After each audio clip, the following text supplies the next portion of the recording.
Bu kılıç. Bu genelde kız çocukları. Testi, Ayşe ablanın testisi. Böyle.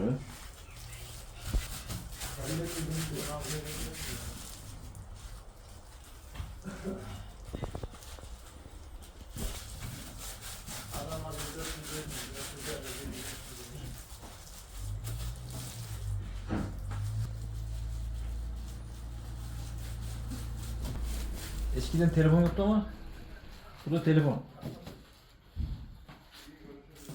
Düşünmüş öyle. O zaman demek ki yoktu.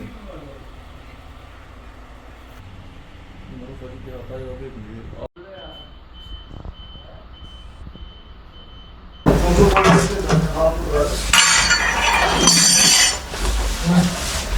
Alıyorum, veriyorum, kanka diyor. Geliyor, içerilerine kalıp gidiyor, ne oluyor, merak ettim, bir daha bırakmayacağım. Rüyalarımla bile karışıyorum.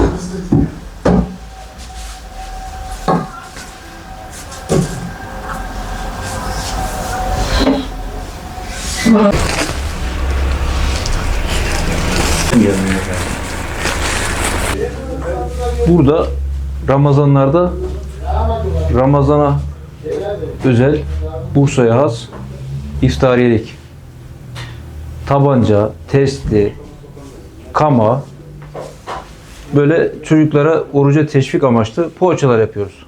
Çok eskiden, 90 senedir yapılıyor burada. Çok eskiden kalma bir gelenek bu. Biz bu halen devam ettirmeye çalışıyoruz bunu. Fırıncı 3. kuşak, ben de onlardan sonra çalışanım burada. 4. kuşak gibi devam etmeye çalışıyoruz yani. Buraya has, Ramazan'a özel. Diğer günlerde, aylarda olmaz yani. Şekilli poğaça, böyle göstereyim. Böyle testi. Kızlara tabanca, böyle şekil veriyoruz hamurlara. Böyle çocuklar Ramazan'ı bekliyor bu poğaçalar çıkması için. Çok eski mesela şey yapanlar böyle çocuklarına gösteriyorlar ve onları aşılamaya çalışıyorlar. 1933'ten beri Ramazan geleneklerinde devam ettirmekteyiz. Bu çocuklar için teknolojimizin 1996'daki Ericsson telefonu. Bu işte Osmanlı döneminden gelen özgü kılıç kamadır. Çocukların tabancasıdır. Bir de kız çocuklarımız için destimiz vardır. Usta'nın Ramazan'da boş kalmasından dolayı, boş kalmamak için böyle gene Ramazan'da bir düşünceyi ortaya gitmiş.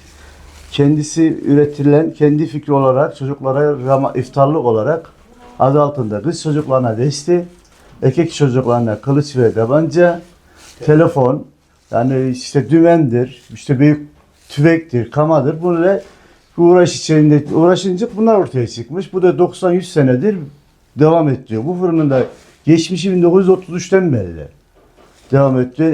İkinci göbek, 3. göbek 20 senedir ustası satılmış uyar devam ediyor burada. Onlar kama. 2 tane de kum alayım.